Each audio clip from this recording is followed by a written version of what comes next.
Today we'll be defining and evaluating basic trigonometric functions. In geometry, you were introduced to the basic trigonometric functions sine, cosine, and tangent, and their ratios to the lengths of a right triangle. Specifically, if theta is an acute angle in a right triangle, then the following is true. The sine of theta is equal to the length of the opposite leg over the length of the hypotenuse. The cosine of theta is equal to the length of the adjacent leg over the length of the hypotenuse, and the tangent of theta is equal to the length of the opposite leg over the length of the adjacent leg. You might recall that you abbreviated this SOHCAHTOA. SOHCAHTOA, S-O-H, this is short for the sine is opposite over hypotenuse. Ca, C-A-H, is cosine is adjacent over hypotenuse. And toa, tangent, is the opposite over the adjacent. Now, some are fine just writing it like this, but you could also write it like this, with the S and then O over an H, and then C with an A over an H, and then T with an O over an A. Some students I've found like to write it this way because it helps them remember that it's not just sine opposite hypotenuse, it's the sine is opposite over the hypotenuse. It's not just cosine adjacent hypotenuse, but it's cosine is adjacent over hypotenuse. And then for tangent, it's not just tangent opposite adjacent. This is the tangent is opposite over adjacent. Whichever one you're more comfortable with, feel free to use that. Let's do a couple examples.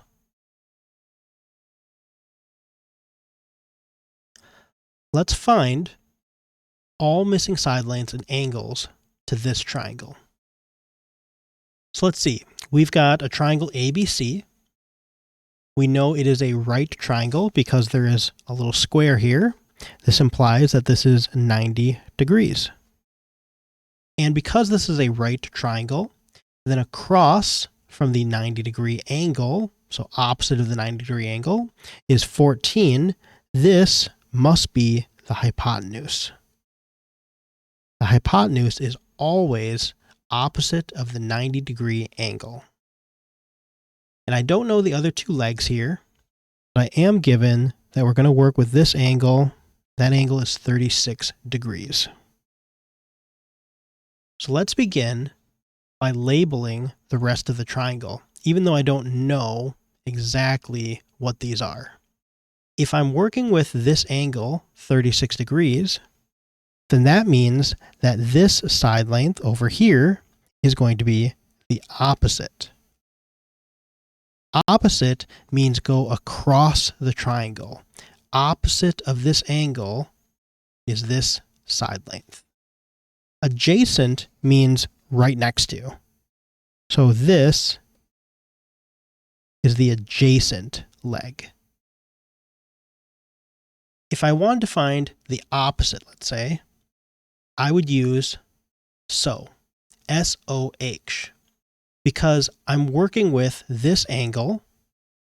I want to know the opposite length, and I do know the hypotenuse.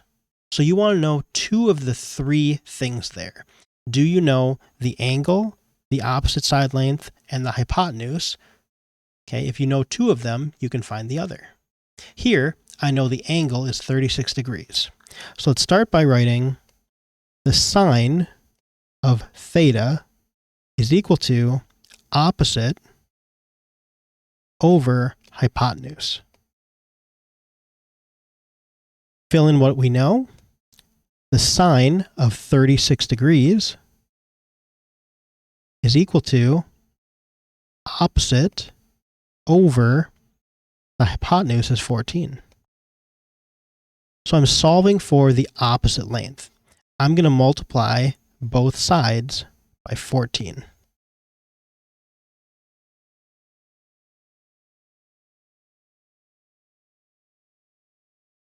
The opposite length is 14 times the sine of 36 degrees. Make sure your calculator is in degrees. If it is in radians, you'll have to go into mode here and then change it. Since I'm in degrees, I'm ready to go. 14 times the sine of 36. This is 8.23.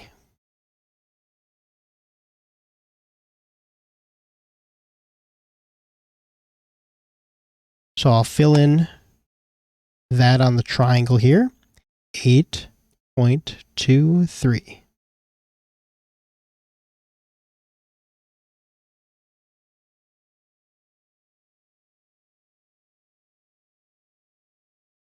Now let's find the adjacent leg. The adjacent leg, if I'm working with this angle, which is known to us, 36 degrees, and I know the hypotenuse, then I can use CAH, CA, cosine adjacent hypotenuse. As long as you know two of those three, you can find the third. Let's set it up. The cosine of theta is equal to adjacent over the hypotenuse. Fill in what we know. The cosine of 36 degrees is equal to, I don't know the adjacent, but I do know the hypotenuse is 14. Just like before, I'll multiply both sides by 14.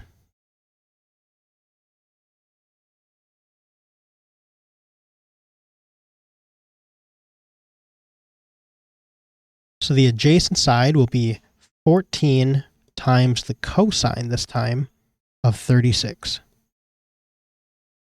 This is 11.33.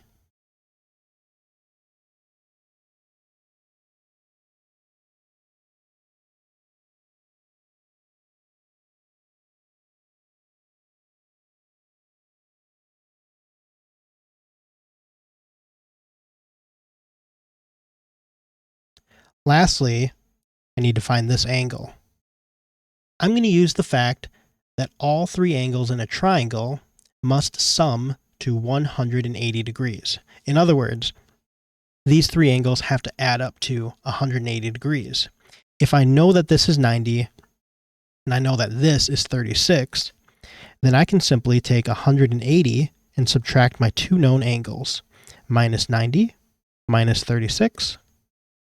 This last angle must be 54 degrees.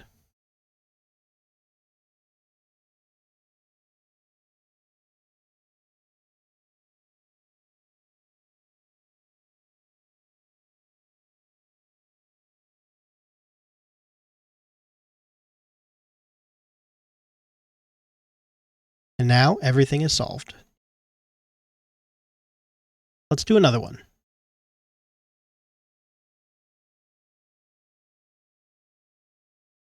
Let's say I've got this triangle. This time I've got triangle ABC.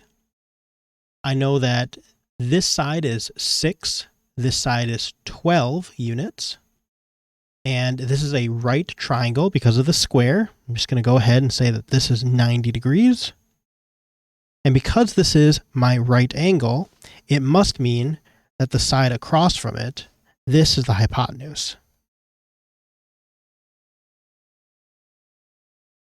Now, it appears I'm working with this angle because it's labeled X, so I'm guessing that's where we want to start.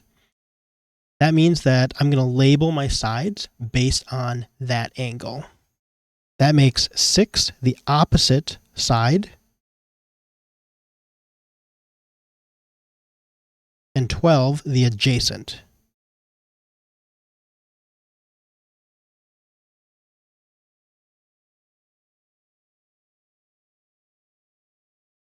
Okay, so I don't know this angle, but I do know the opposite length and the adjacent length. Well, I know 2 out of the 3 for TOA, T-O-A. The tangent of theta is equal to opposite over adjacent. Since I know 2 out of the 3 parts here, I can plug them in and solve for the remaining.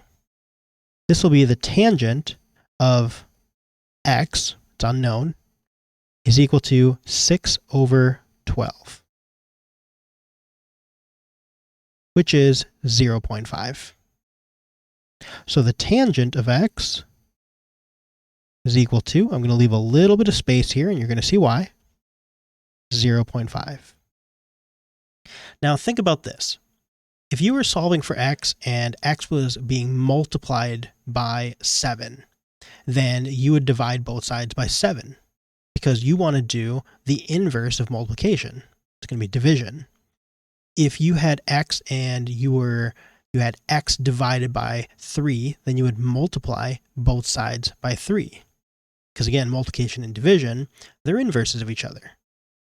And let's say that you had x plus 9. Well, you would subtract 9, because addition and subtraction, those are inverses of each other. To solve for x, you always took the inverse of kind of what was happening. In this case, x is stuck inside of this tangent function. So what we're going to do is we're going to undo this by using its inverse, aptly named tan inverse. So I'm going to take the tangent inverse of the left side, but what I do to the left side, I must do to the right side. Now this looks really fancy on paper, but all this is doing is having the tangent inverse and the tangent undo each other, so you're left with just x. X is equal to tangent inverse of 0.5. To do that on your calculator, you're going to find the tangent button, and just above it in blue, we've got tan to the -1. Second, now hit that tangent button, and now you've got your tan inverse. Tangent inverse of 0.5. This is 26.565. We'll call it 26.6. X is 26.6. Now this is an angle, degrees.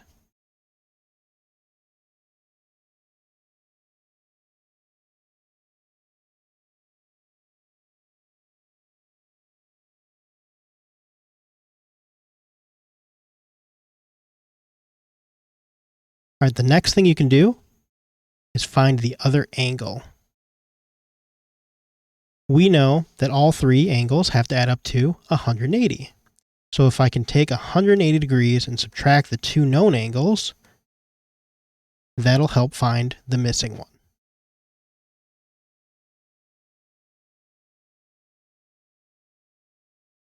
So 180 minus 90 minus 26.6.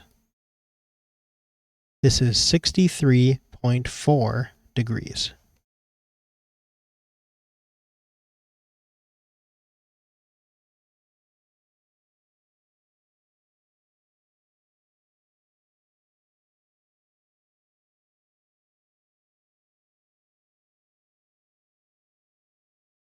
Now I've got the hypotenuse left.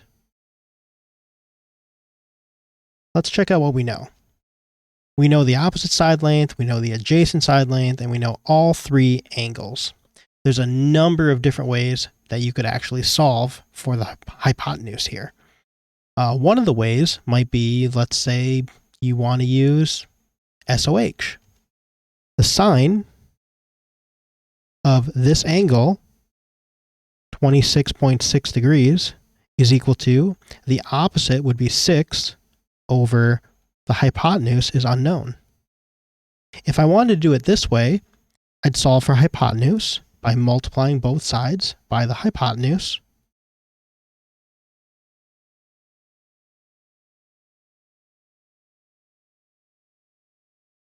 So I would get the hypotenuse, whatever it is, times the sine of 26.6 degrees is equal to 6.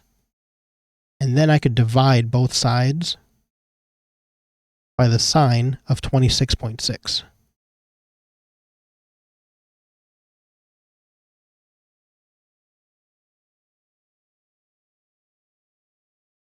The hypotenuse would be 6 divided by the sine of 26.6 degrees. So in the calculator, 6 divided by sine of 26.6 is about 13.4. So the hypotenuse would be 13.4 units. Now that's one way I could do it. Another way I could do this is maybe I want to do this with cosine. Working with the same angle, that would be the cosine of 26.6 degrees is equal to adjacent over hypotenuse, 12 over the unknown hypotenuse. Nearly the same steps here. I'm going to multiply both sides by the hypotenuse.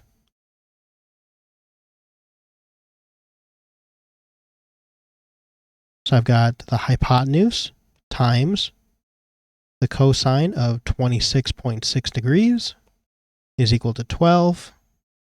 And then I could divide both sides by this cosine.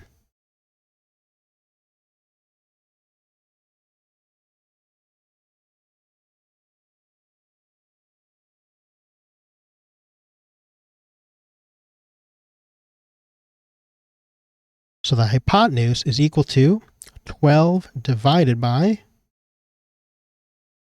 the cosine of 26.6 degrees. Again, I get roughly 13.4.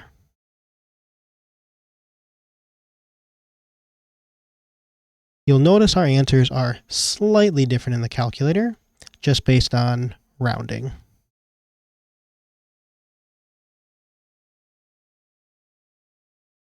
There are also other ways you could have solved this. Example, this is a right triangle, which means that I could have used Pythagorean theorem. A squared plus b squared equals c squared, where a and b are the legs, and c is the hypotenuse. So that would have been another option. What I want to talk about next are special right triangles. Another thing that we did in geometry was we looked at 45, 45, 90, and 30, 60, 90 triangles. Well, a 45, 45, 90 triangle, you may recall, kind of looks like this. Two 45-degree angles, a 90-degree angle, and then the two lengths, the two legs, are going to be A, some measure, and whatever that is, the hypotenuse would be A times the square root of 2. Well, if I make the hypotenuse 1, that makes each of these legs the square root of 2 over 2. And what I can do with this is I can take this point of the triangle and place this at the center of a graph. And what I'll do with the triangle is flip it upside down and then take those two and flip it over the y-axis as well. And I'm going to draw a circle connecting these points of the triangle. And each of these, remember, has legs square root of 2 over 2. I'm going to do the same thing for a 30, 60, 90. For a 30, 60, 90, I could have it the long way here. And if I restrict the hypotenuse again to 1, this will be 1/2 for this side and square root of 3 over 2 for this side. Because this is A times the square root of 3 with a hypotenuse of 2A. The tall way, I would have square root of 3 over 2 for the height. I'd have 1/2 for the width here, and then this hypotenuse would be 1. Doing the same thing, I'm going to plot those on a graph, reflect both over the x-axis and then over the y-axis, and draw a circle. And you'll notice I end up with a bunch of square root of 3 over 2s and 1/2s, as well as negative square root of 3 over 2s. Well, as it turns out, this circle is the exact same circle for all of them. Whether I connect the points for a 30, 60, 90 triangles facing kind of this way, the tall way, the long way, or even the 45, 45, 90s. If I put them all together on the same graph, on the same circle, then I end up with this. This is the unit circle. It's very important. We'll be using it in this class. You'll also be using it in pre-calculus, calculus, and beyond. So make sure that you've got this handy. What this is all of the different points constructed around the circle by those triangles. And at those points, I've got the following. With a 30-degree angle, which is the same as pi over 6 if I were to convert that to radians, this creates the point on this circle, square root of 3 over 2, 1/2. For 45 degrees, which is the same as pi over 4 in radians, this hits the point square root of 2 over 2, square root of 2 over 2. And we'll continue all the way around the circle. It turns out that these points correspond with the cosine and the sine of those degree and radian measures. And the tangent is sine divided by cosine. So you can take the y value and divide by the x value to get the tangent. I've saved you a little bit of time. I've gone ahead and done that for you. And on the outside of each of these points, I've handwritten what these tangents are. So how do you read this? If I asked you to find the cosine of 30 degrees, you would find 30 degrees right here corresponds to this point. And this point is square root of 3 over 2, comma, 1/2. Cosine is the x value.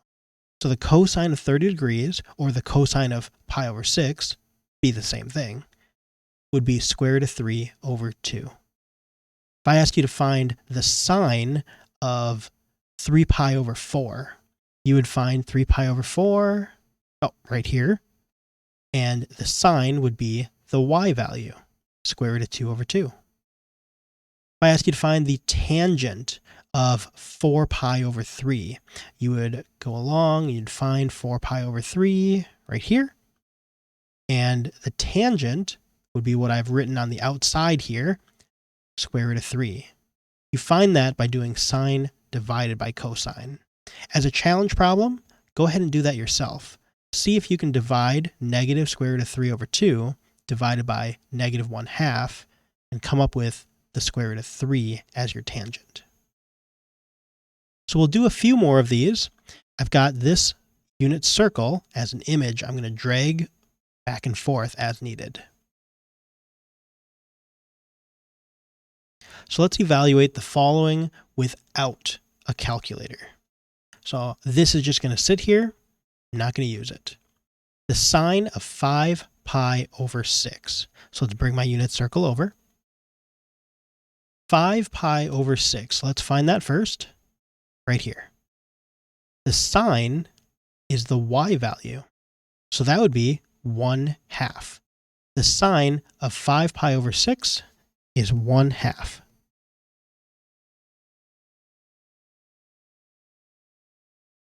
The cosine of 7 pi over 4. Bring my unit circle back over. Find 7 pi over 4. Let's see. Right here.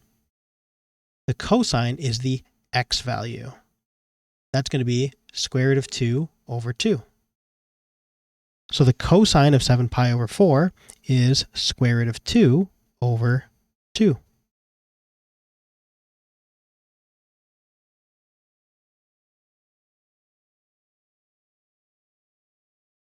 Cosine of 16 pi over 3.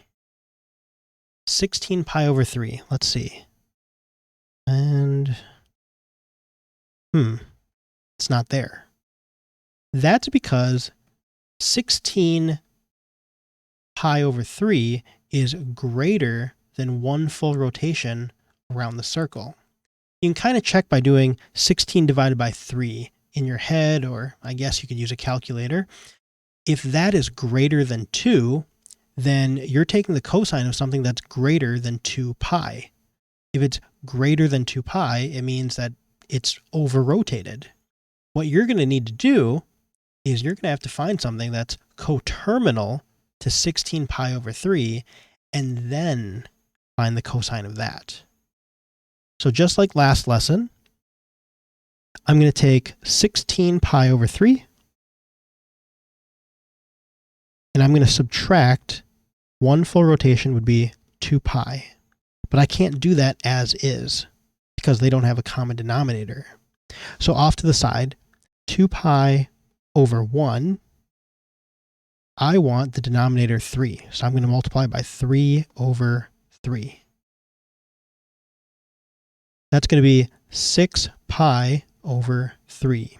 So instead of subtracting 2 pi, I'll be subtracting 2 pi as 6 pi over 3. This is going to give me 16 minus 6 is 10 pi over 3. Now we know 1 full rotation is 6 pi over 3. I'm now working with 10 pi over 3. That's coterminal to 16 pi over 3. But that's also over-rotated. That's also greater than 1 full rotation. So I'm going to take 10 pi over 3, and I'm going to subtract yet another 6 pi over 3. That's going to give me 4 pi over 3. Now let's check. 4 pi over 3, is that on the unit circle? Sure is, over here. The cosine of 4 pi over 3 is negative 1/2.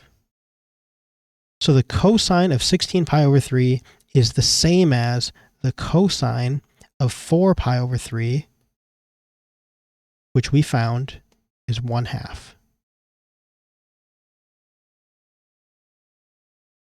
Or rather, negative 1/2.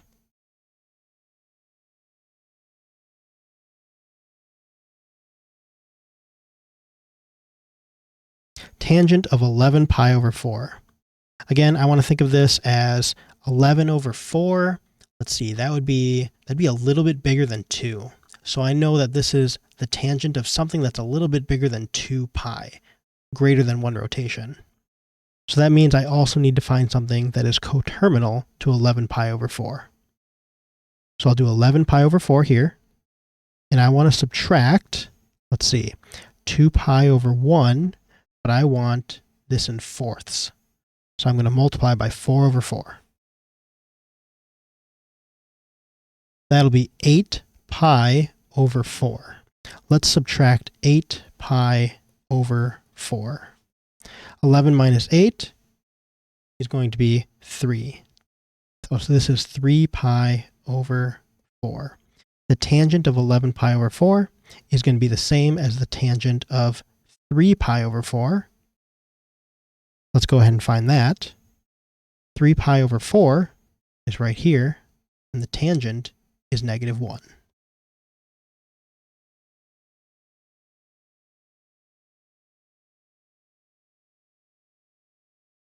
Other things to be wary of. The tangent of pi over 2, which is the same as 90 degrees, and 3 pi over 2, which is 270 degrees, is undefined. This is because, remember, tangent is sine divided by cosine. So both of these would be 1 divided by 0 and negative 1 divided by 0. They would both be divided by 0, which we can't do. So that's why the tangent there is undefined. Whereas 0 and 0 degrees and pi and 180 degrees, these have a tangent of 0 because this would be 0 divided by 1 or 0 divided by negative 1, both of which end up being 0. Lastly, if you come across a problem that asks you to find, let's say, the cosine of negative 30 degrees, remember that positive 30 degrees is counterclockwise. You moved up to right here. So negative 30 degrees would be the same as moving this way 330 degrees. These are coterminal. So you'll be doing the cosine of 330 degrees then, which would be the square root of 3 over 2. Another quick way of doing this is finding the positive version of what you want. So that'd be 30 degrees, and then just flipping it over the x-axis and finding where it is below. That's all. Hope this helps. As always, if you have any questions, let me know.